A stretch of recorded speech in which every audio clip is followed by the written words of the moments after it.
스바냐 선지자는 우리가 좀 익숙하지 않은 선지자입니다. 뭐 엘리야 그러면 얼굴이 좀 떠오르고, 엘리사 그래도 좀 얼굴이 떠오르고, 아브라함도 뭐 대강 떠오르는 것 같고 이런데, 스바냐는 전혀 생소한 이름이기도 하고 얼굴도 잘 떠오르지 않는 선지자 이름입니다. 스바냐 선지자는 주전 641년부터 610년까지 남쪽 유다 왕이었던 요시야 왕의 시대의 선지자였습니다. 641년부터 610년이면 606년이 바벨론의 1차 침공이 있었습니다. 그러니까 609년에 이제 사망한 것으로 나와 있는데, 그러면 3년 뒤에 바벨론의 느부갓네살이 와서 예루살렘을 침공한 그 시기에 선지자로서 역할을 감당했던 선지자였습니다. 아마도 스바냐는 보았을 가능성이 큽니다. 예루살렘의 멸망을, 침공을. 586년에 3차 침공으로 인해서 완전히 멸망했죠. 1차 침공 때 606년에 다니엘이 사로잡혀갔다고 말씀을 드린 바 있습니다. 이 스바냐 선지자를 통해서 하나님은 무엇을 말씀하시냐면 유다가 멸망할 것이다. 우리 오전에 이사야 선지자는 주전 700년대 한 720년부터 한 680년, 예수님 오시기 전 720년부터 한 680년 아니면 670년 경 이사야 선지자가 오늘 오전에 예루살렘의 멸망에 대해서 말씀하셨고, 그런데 680년 아니면 670년인데 이 스바냐는 640년경이니까 이사야보다 한 30년 뒤의 선지자입니다. 이사야에게 이제 선지자로서 어떤 바톤을 넘겨받았던, 이사야에게 직접 받은 것은 아니지만 하나님의 계시가 그에게 임하여서 계속해서 하나님은 유다 백성들에게, 예루살렘 거민들에게 돌아올 것을 계속해서 언급하신 것이죠. 이 내용을 보면. 그런데 유다에 대해서만 언급하신 것이 아니라 2장 4절에 보시면 가사가 버리우며, 우리 지금 가자지구 있죠. 가자지구, 블레셋 지역에 그 가사가 버리오게 될 것이고, 2장 8절에 보시면 모압, 요단 동편의 모압도 하나님이 벌하실 것이며, 2장 12절에 보시면 쿠시, 지금의 이디오피아죠. 이디오피아 역시 하나님에 의해서 멸망될 것이다. 쿠스라고 하는 국가 역시 멸망하게 될 것이다. 이렇게 전 세계적인 멸망, 죄로 인한 패망, 이것을 스바냐 선지자를 통해서 선언하신 것입니다. 그런데 어느 시대의 선지자였다? 1절에 보시면 요시야의 시대였다. 요시야 왕은 어떤 왕입니까? 요시야라고 하는 왕, 어쩌면 유다의 거짓 마지막 왕. 그 이후로는 조금씩 시드기야, 여호야킨, 이런 다 이제 포로 되어져 가는 그런 눈이 뽑히고 했던, 이제 사로잡혀가지고서, 그리고 왕들은 다, 그 왕자들이 다 죽임을 당하는 그러한 시기는 이 뒤에 요시야 시기까지 그래도 어떤 왕국으로서의 위세를 지니고 있었는데, 특별히 요시야 시대에 또 어떤 이스라엘 내에 일종의 번영이 있었고, 그리고 북쪽 아시리아가 아주 쇠퇴해져 가는 그러한 상황이 있었기 때문에 이 남쪽 유다도 북이스라엘의 일부 영토를 좀 이렇게 탈환하는 이러한 상황이었습니다. 그리고 요시야는 누구보다도 개혁을 추구했던 왕이었습니다. 그래서 우리가 아시다시피 성전에서 하나님의 율법이 이렇게 발견되는, 전부 다 모르고 있다가 하나가 발견된 것이 아니라 이제 가지고 있었는데 사본들을 가지고 있었겠죠. 그런데 그 성전 안에 있었던, 그냥 방치되었던 율법책이 발견되었을 때 참 그것을 기뻐하고, 그것을 계기로 해서 요시아가 유다의 개혁, 그래서 하나님 앞에 돌이키게 하려고 무진애를 썼던, 그래서 우상숭배도 다 폐하고 이렇게 했던 그 시대입니다. 요시아 시대. 그런데 오늘 이 스바냐 선지자의 내용을 보면 요시아 왕은 그토록 유다를 하나님께로 돌리기 위해서 힘을 썼지만 유다 백성들이 돌이키지 않았다고 하는 것을 알게 됩니다. 형태는 취했나 봅니다. 우리 역대하에 보면 백성들이 뭐 제사를 드렸다, 무엇을 했다, 뭐 절기를 지켰다 이런 내용이 있는데 오늘 내용을 보면 그들이 그 심중에 그것을 행한 것이 아니라고 하는 사실을 알게 됩니다. 참 안타까운 일이 아닐 수 없습니다. 요시아의 개혁에 마음을 다해서 동참하지 않았던 것이지요. 하나님께서는 먼저 유다의 죄악을 열거하시면서 그들의 패망이 완전히 지면으로부터 제거되는 실로 두려운 것이 될 것이다. 2절 말씀에 여호와께서 가라사대 내가 지면에서 모든 것을 진멸하리라. 그러면서 3절 말씀에 사람과 짐승 공중의 새와 바다의 고기와 거치게 하는 것과 짐승 공중의 새 바다의 고기, 무엇이 생각이 납니까? 노아의 홍수가 생각이 나죠. 그런데 노아의 홍수 때는 물고기는 안 죽었을 거 아니겠습니까? 홍수 때니까. 그런데 여기 하나님이 얼마나 진노하셨으면 사람과 짐승과 공중의 새와 바다의 고기 이런 표현을 쓰시는 것을 보면 그 바벨론에 의한 어떤 침공이 얼마나 무서운 것이 될 것인가. 그래서 와서 그냥 싹쓸이를 하는 겁니다. 진멸하는 것이지. 무서운 일이 아닐 수 없습니다. 제가 누차 말씀드리지만 이후에 AD 70년에 로마에 의해서 예루살렘이 이렇게 함락될 때 유다 백성 120만 명이 살해당했다 라고 하는 기록이 로마의 역사에 있지 않습니까? 당대 예루살렘의 거주민이 80만 명이었는데 그때 120만 명을 이스라엘에서 죽였으니까 예루살렘에 있던 사람들은 다 죽은 거고 거의. 그리고 나머지 땅에서도 40만 명의 이 유다 백성들이 다 죽었으니 참 얼마나 두려운 날이었을까 이런 생각을 해보게 됩니다.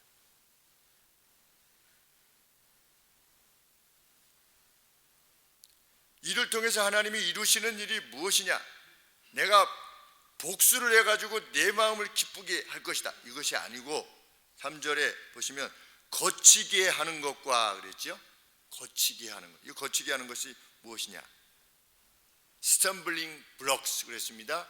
넘어지게 하는 어떻게 사람들이 뭐 이렇게 바르게 가려고 그러는데 뭐 이렇게 돌에 걸려 툭 치면은 넘어지게 하는 것들. 하나님을 제대로 섬겨야 되는데 제대로 섬기려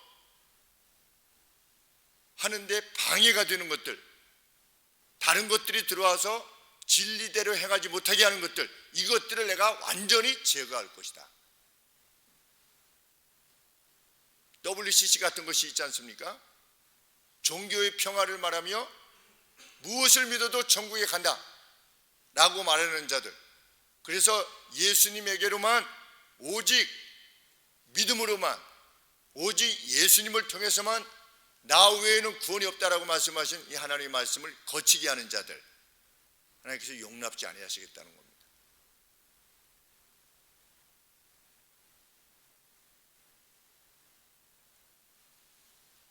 그리고 이어서 누구를 멸절시킬 것이다? 악인들을 아울러 진멸할 것이다.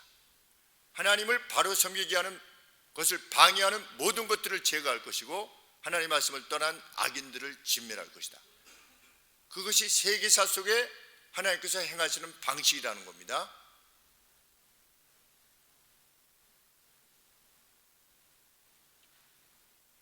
하나님은 나중에 보자 이렇게 하시지 않고 현재의 죄악도 멸하시는 분이십니다.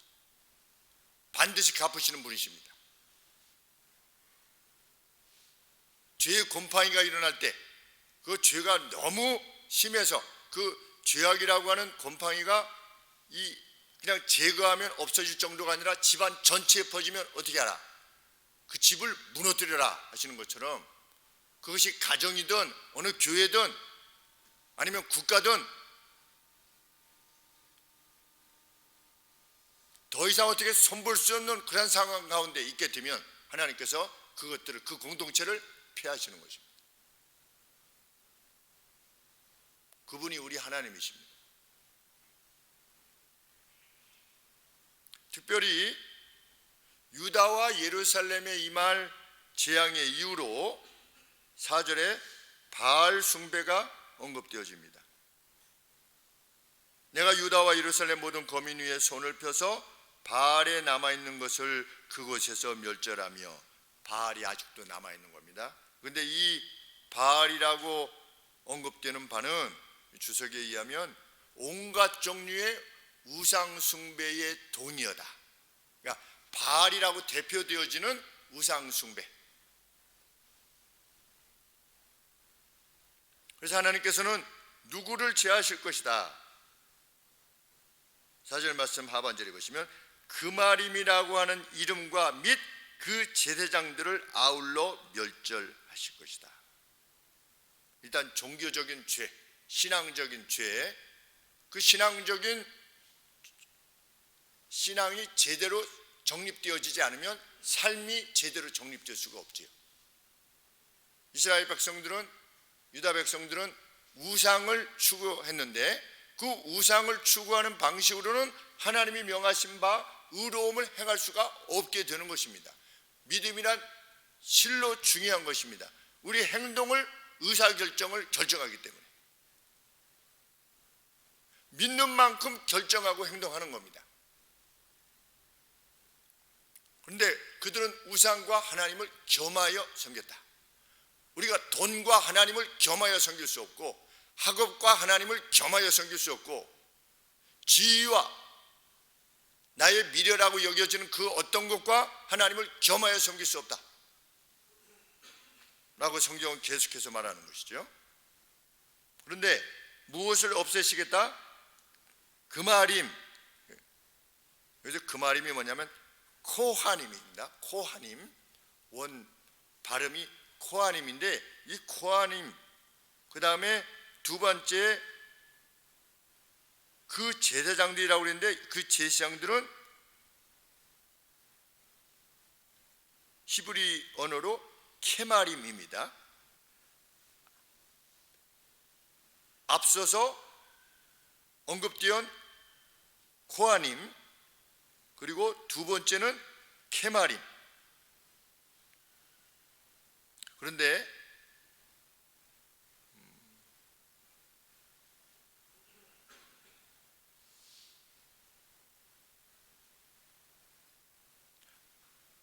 코하님이라고 하는 이들은 누구냐면 하나님을 섬기는 겁니다.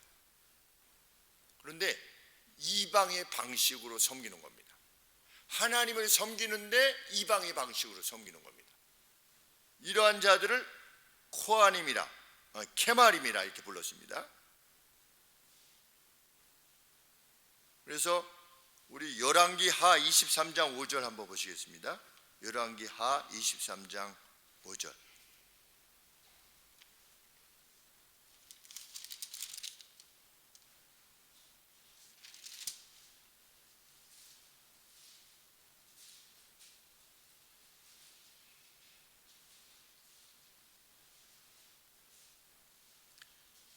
옛적에 유다 왕들이 세워서 유다 모든 고을과 예루살렘 사면 산당에서 분향하며 우상을 섬기게 한 제사장들.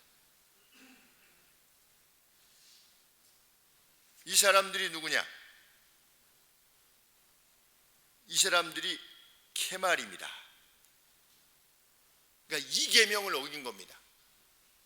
하나님을 섬기는데 무엇을 만들어 놓고 거기다가 절하도록 한 겁니다. 다음에 코아님이란 뭐냐? 진짜 우상 숭배자들. 그러니까 바알을 정말 섬기는 거죠. 바알을. 그러니까 바알의 제사장들. 하나님은 이 둘 다를 어떻게 하실 것이다? 멸절할 것이다. 요새 한국 사회에 이단이 이렇게 많으냐 그러는데 유다에 이렇게 이단이 넘쳐났던 겁니다. 유다 백성 가운데. 그러니까 이단은 어느 한두 시대의 것이 아니고 지금부터 벌써 2600년 전에도 있었고 2700년 전에도 이스라엘 내에 있었던 겁니다.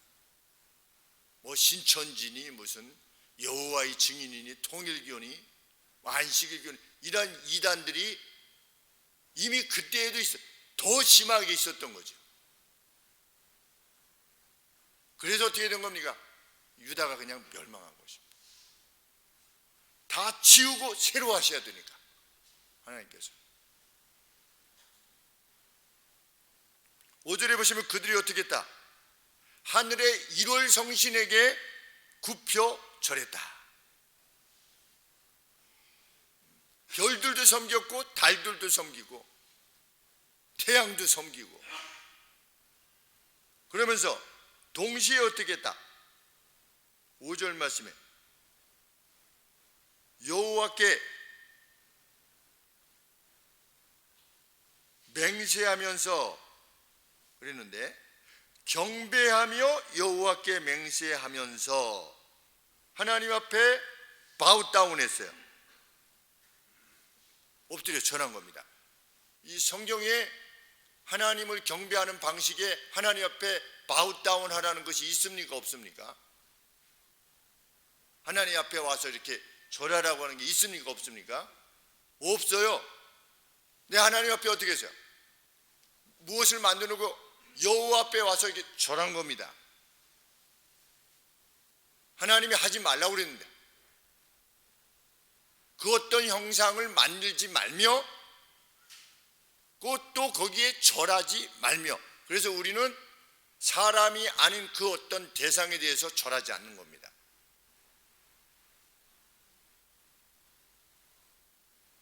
그래서 우리가 무덤에 절하지 않는 거죠. 어떤 영정에 절을 하거나 이러지 않는 겁니다.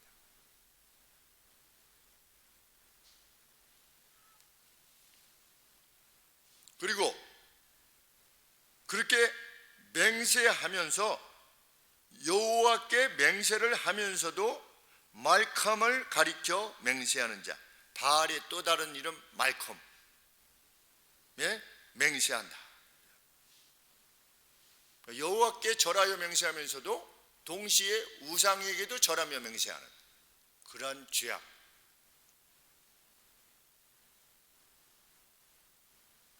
그것을 우리 다원주의라고 말하죠.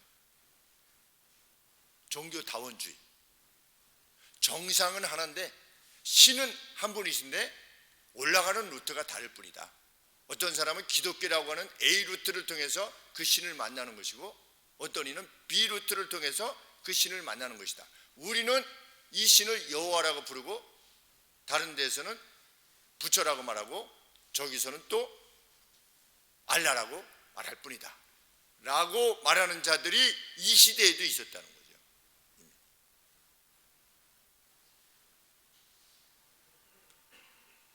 그들이 어떻게 했느냐? 편평한 지붕 위에서 향을 태워 올리고 제물을 바쳤다. 열왕기하 23장 12절에 보시면 지붕 위에 올라가서 향을 피운 겁니다. 누구한테? 1월 성신에게. 누가? 유다의 백성들이, 하나님의 백성들이, 제사장이나 일컫는 자들이, 오늘 치면 목사라는 자들이, 어제도 이렇게 페이스북에 보니까 작은 예수 이래가지고서 작은 예수로 살자. 성경에 뭘 작은 예수를 살아요? 성경에 작은 예수라고 하는 표현이 있습니까? 없어요. 예수님의 생애를 본받자. 그 뭡니까? 그 자유주의에서 하는 말입니다. 말은 멋있지요. 작은 예수. 그럼 예수님은 큰 예수님이고 우리는 작은 예수님입니까? 없죠. 그런 신성 모독이죠. 주님의 신성에 대한 모독입니다. 제가 늘 말씀드리듯이 예수님을 뭐 이렇게 우리 기독교 서점 같은 데서 만화식으로 그려가지고 무슨 동자같이 그려놓고서 이 가슴에 이게 십자가 모양해서 이렇게 하는 것도 이거 합당치 않은 거죠.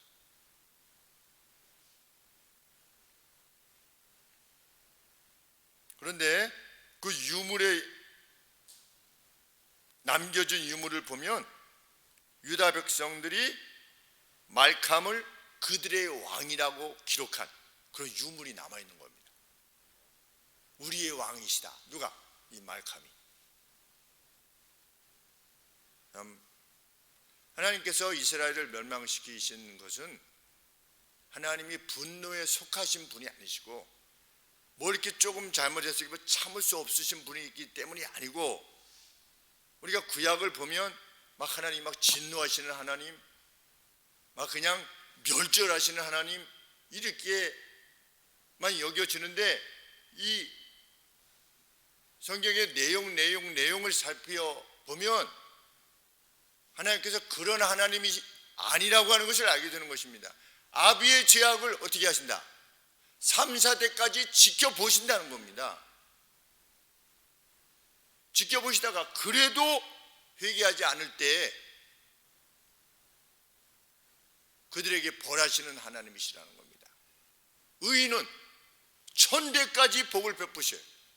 1000대까지 복을 베푸신다고 하는 것은 복을 베푸신다가 맞습니다. 그런데 아비의 죄악을 3, 4대까지 지켜보시고, 근데 우리 여기는 뭐라고 되어 있어서 오해가 큰 것이죠. 3, 4대까지 이르게 하시나니, 이래 놓으니까 아비가 잘못하면 자녀들이 3, 4대까지 죄악을 감당하게 되는구나, 이렇게 무섭게 만들면 안 되는 겁니다. 둘 다 하나님의 자비에 대한 말씀인 겁니다. 의인은 1000대까지 복을 주시고 죄인은 속히 벌하시지 아니하시고 지켜보시는 거죠. 계속 선지자를 통해서 계속해서 경고하시면서 제발 돌아서라. 그러다가 순간이라도 돌아서면 자 봐라 이렇게 하시지 않습니까? 하나님은 우리 구약에 보면 지독한 악을 저질렀다가도 회개하고 돌아섰을 때 야 봐라 회개하지 않았느냐, 내가 복을 주기에 합당하지 않느냐. 하나님은 이런 하나님이시라는 것이죠.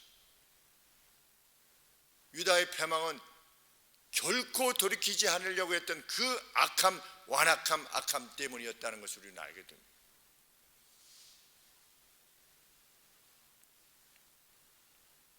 그들은 어떻게 하였다? 6절 말씀에 여호와를 배반하고 쫓지도 아니하였고 여호와를 찾지도 아니하였고 구하지도 아니하였다. 여호와를 구하지 않는 것, 그게 죄악입니다. 하나님을 그냥 있으나 마나 한 존재로 여기는, 그러니까 구하지 않는 것이죠. 무엇이 괴로움이 와도 구하지 않는 겁니다. 이것이 이루어졌으면 하는 바람이 있어도 구하지 않는 겁니다. 왜? 구해봤자 뭐 아무것도 아니다 라고 생각하기 때문입니다. 왜 기도하지 않고 왜 하나님의 전에 나와서 간절히 호소하지 않느냐? 믿지 않기 때문이지요. 그런데 유다 백성이 그랬다는 겁니다. 여호와를 찾지도 않고 구하지도 않았어요. 우리 교회 성도님들 중에 무슨 자녀가 어떻게 아프다든지 재정적으로 막 굉장히 어려움을 겪는다든지 아니면 어디에 이렇게 꼭 가야만 되는 그런 일이 있는데 그것이 잘 안 돼서 힘들다든지 이럴 때 정말 해야 되는 것은 무엇입니까? 정말 해야 되는 게 무엇이죠? 하나님 나 좀 도와줘 막 이렇게 기도해야 돼요. 기도하셨다고 하잖아요. 나 좀 도와줘 하나님이 정말 살아 계시면, 하나님이라는 존재가 계시면 정말 나 좀 도와줘 막 이렇게 하셨대잖아요. 우리 정영희 집사님께서 그게 기도입니다. 기도가 뭐 고상하게 뭐 천지를 지으신 뭐 이런 게 아니라 그냥 아버지한테 하셨어요. 아버지 정말 살아계시면 나 좀 도와줘, 뭐 이렇게 도와주셨잖아요. 그런 역사가 있는데도 불구하고 어려움이 당해도 뭐 와서 구하질 않아요. 그러면 이들과 뭐가 다를 바가 있냐는 거죠. 그리고 세상을 불평해하고 뭐 기득권이 다 해먹는다고 그러고 세상은 이러니 저러니 말을 하고 남을 불평하고 이 사회를 헬조선이라고 말하고 이것만큼 헬조선이 어디 있습니까? 유다 이때만큼. 그런데도 다니엘이 그 가운데서도 지금 멸망할 거라고 했는데 606년 불과 뒤에 요시야 왕 죽고 나서 3년 뒤에 바벨론에 사로잡혀갔지 않습니까? 다니엘이. 근데 가서도 어떻게 한 겁니까?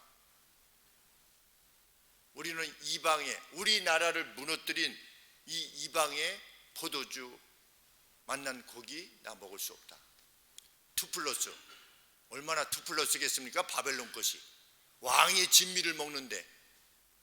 근데 우리는 이것을 먹지 않겠소. 사자굴 개의치 않겠소. 나는 황제를 사랑하지만 하나님께서 이게 멸망한 다음에 70년 만에 다시금 돌아오게 한다고 그래가지고 우리가 지금 멸망되어 왔지만 우리는 70년 뒤에 다시 돌아갈 것을 나 다니엘은 믿소. 그런데 그 왕이 그 사자굴 그 명령을 내리면서 했을 때가 벌써 몇 년 정도 지났냐면 한 65년 정도 지난 겁니다. 잡혀간 지. 이제 얼마 지나서 어떻게 될 거예요? 이제 이스라엘이 이제 돌아갈 거예요. 근데 거기서 다니엘이 아유 내가 못 들었습니다. 절하겠습니다. 이렇게 하겠습니까? 지금 몇 년 안 남았는데. 왜? 하나님 뭐라고 말씀하셨습니까? 70년 만에 돌아올 것이라고 했는데 지금 65년 정도 지났어요. 5년만 있으면 어떻게 되는 겁니까? 근데 나중에 다니엘이 돌아가는 것을 봤어요. 그때까지 다니엘이 살아있었으니까 얼마나 감격스러웠겠습니까? 뭐 세상이 이러하니 저러하니. 저희 아버님 늘 하시는 말씀이 그것이었습니다. 뭐 세상이 이러니 저러니 하지 말아라. 하나님 안에서 자신의 책임하에 자기의 생애를 살아가는 거다. 자기의 성실함으로 하나님 앞에서 자기의 진실함으로 이겨내고 살아가는 것이다. 인생이라고 하는 것은. 그렇게 말씀하시죠. 돌아가시기 2달 전에 그렇게 말씀하시죠. 정말 그러합니다. 하나님께서 이렇게 말씀하십니다. 7절에 이제 너희들 여호와 앞에 잠잠하라. 왜? 여호와의 날이 가까웠기 때문이다. 그러면서 여호와가 희생을 준비하고 그 청할자를 구별하였기 때문이다. 희생을 준비할 때 sacrifice, 그 희생물 이제 잡을 거예요. 뭘 잡을 거예요? 유다라고 하는 먹거리를 이제 하나님이 잡으실 거예요. 그걸 준비하셨어요. 그래서 그걸 먹을 사람들을 지금 이미 결정하셨어요. 그럼 먹을 청할자가 누굽니까? 바벨론인 겁니다. 바벨론이 와서 이 희생을 먹을 거예요. 약탈할 거예요. 이것이 결정됐다는 겁니다. 이제 너희는 잠잠하라. 내가 행하는 바를 지켜봐라. 그래서 하나님은 그 심판을 통해서 누구를 멸절시킬 것이다.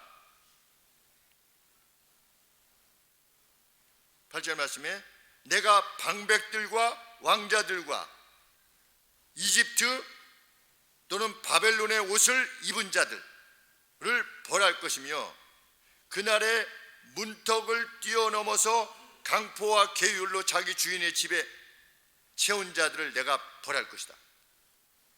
이 문턱에 이렇게 이게 뭘 말하냐면 어떤 아주 약탈자가 강도가 남의 집 문턱 있지 않습니까? 문턱에 이렇게 올라선 겁니다. 남의 집에 올라서가지고 이 안에 있는 모든 것들을 약탈하는 거예요. 남의 집에 가서. 그래가지고 그 약탈한 걸로 누구의 집을 채워요? 그들의 주인의 집을 채우는 그런 자들을 내가 반드시 멸절할 것이다. 그러니까 그 우리나라도 그렇지 않습니까? 지금 그 패거리들 자기들이 어떤 힘을 이용해서 자신의 이익을 챙기는 내부 자료들을 다 익숙하게 빼내가지고 어디 뭐가 있다고 그러면 거기에 이렇게 투자하고, 어디 동네가 어떻게 된다고 하면 거기에다가 불법으로 막 투자하고, 그래서 막 이렇게 나타나지 않습니까? 그런 죄목들이, 죄악들이.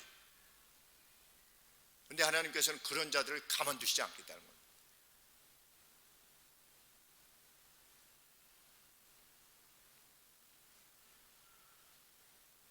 이스라엘 내에 참 이 패거리들이, 그들 나름대로의 패거리들이, 그러니까 지방 토우들 같은 그런 자들이 악을 행했던 것을 알게 됩니다. 하나님을 떠나면 악을 행해서 자기를 채우려 하게 되어 있기 때문입니다.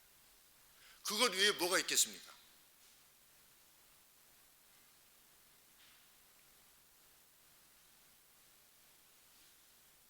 그 심판의 날 그들은 온갖 비명소리와 고통소리와 곡하는 소리를 듣게 될 것이다. 10절 말씀에 그날의 어문에서는, 어문이 뭐냐면 게이트 오브 피시예요. 그래서 이게 뭔가 이렇게 찾아봤어요. 여러분들도 구글에 찾아보면 그 게이트 오브 피시 하면은 예루살렘 이 지도가 나와요. 위에서 보는 조감도가 나오는데, 그 성소가, 지성소가 있지 않습니까? 그 성전이 성전 위쪽이에요. 그러니까 이것이 이제 예루살렘이라고 이렇게 치면 성소가 요쯤 있어요. 여기까지 이렇게 해서 성소가, 그래서 이 벽이 쳐져 있어요. 성전이 여기 있는데 성전 위쪽에 물고기 문인 겁니다. 물고기 문. 이름이 물고기 문이에요. 근데 이쪽 지역이 북쪽에서 침투하기가 편하답니다. 이쪽을 치려면 이 남쪽으로는 구름이 아래쪽으로 이렇게 돼 있어서 저도 가보니까 밑에서 공격하기가 어려워요. 근데 위쪽에서 이렇게 오는 거죠. 그래서 지금 어문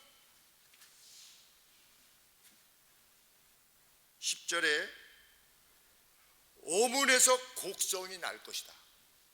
그리고 제2구역이라고 그러는데, 제2구역은 여기가 이제 성소면 요 왼쪽 지역, 이거 세컨 쿼터인가 그래가지고서 세컨 스퀘어인가 하는 그 영역이 있습니다. 그러니까 그 영역에서 점차적으로 어떻게 되는 겁니까? 원수가 밀려 들어와 가지고서 어문으로 쳐들어오는 거죠. 그 다음에 세컨 구역을 침공할 때 제2구역에서는 부르짖는 소리가, 그리고 그 밑이 로워 파트라고 해서 좀 낮은 곳들입니다. 작은 산들에서는 무엇이 무너지는 소리가 들릴 것이다. 그러니까 사방에서 그냥 비명소리, 울음소리, 곡성이 나게 될 것이다. 얼마나 무서운, 하나님은 이렇게 말씀하시는 이유가 무엇입니까? 지금이라도 회개하라는 겁니다.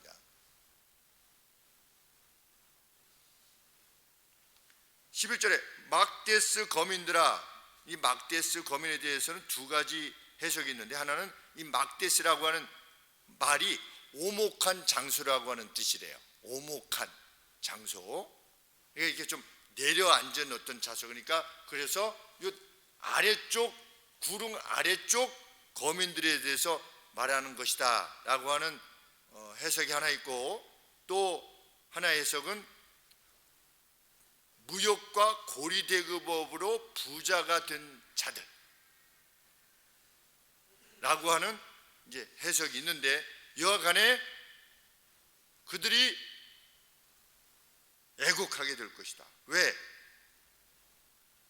그들과 무역을 행했던 가나안 백성이 다 패망하고 은을 수운하는 자가 다 끊어질 것이기 때문이다.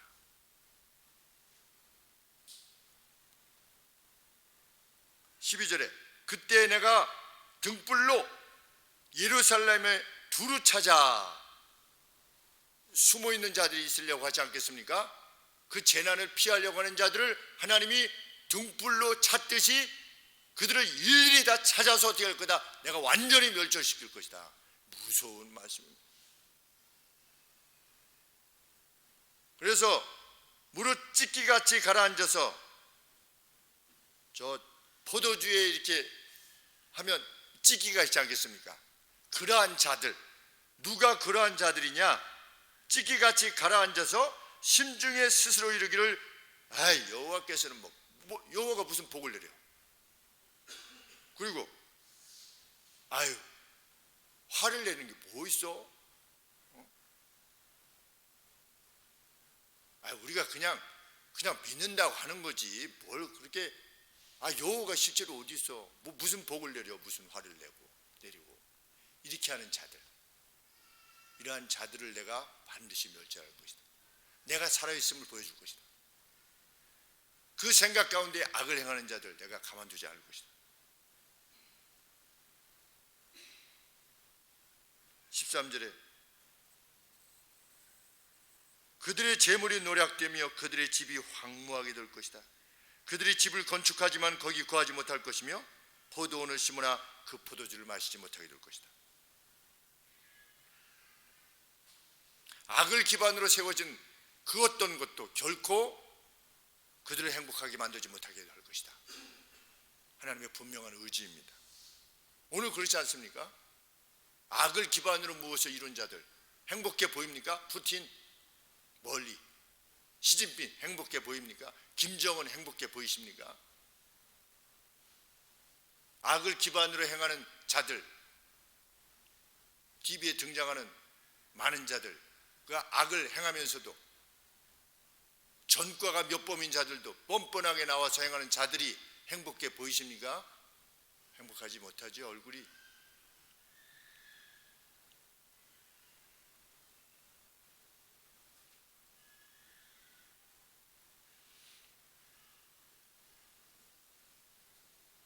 (15절) 말씀에 유다가 직면해야 되는 날은 어떤 날들이다?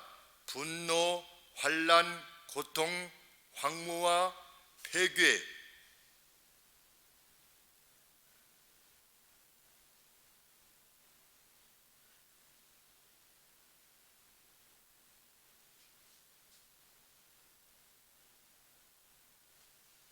폐괴.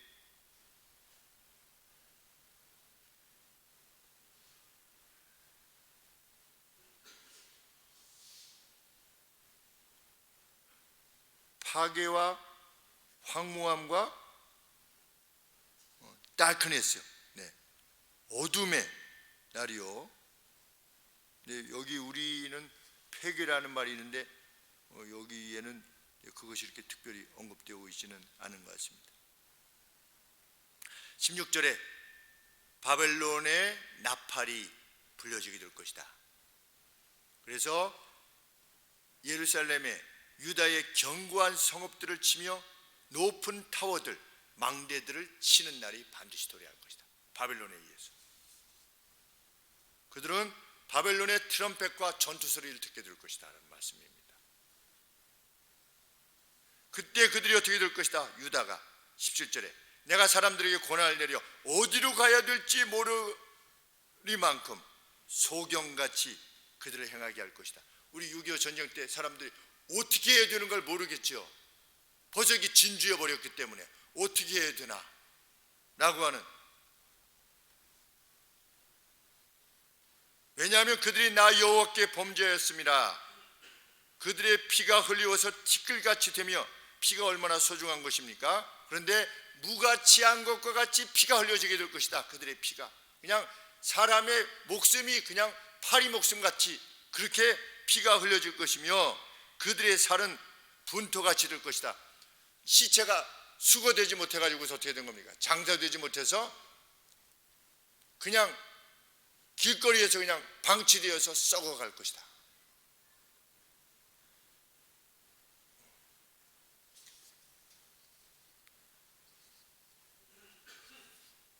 (18절에) 그들이 은과 금으로 그 원수들을 내 마음을 돌리려 하겠지만 그들의 은과 금이 여호와의 분노의 날에 능히 그들을 건지지 못할 것이다. 그들은 뇌물도 받지 않을 정도로 유다에 대해서 적대감을 지니게 될 것이다. 왜?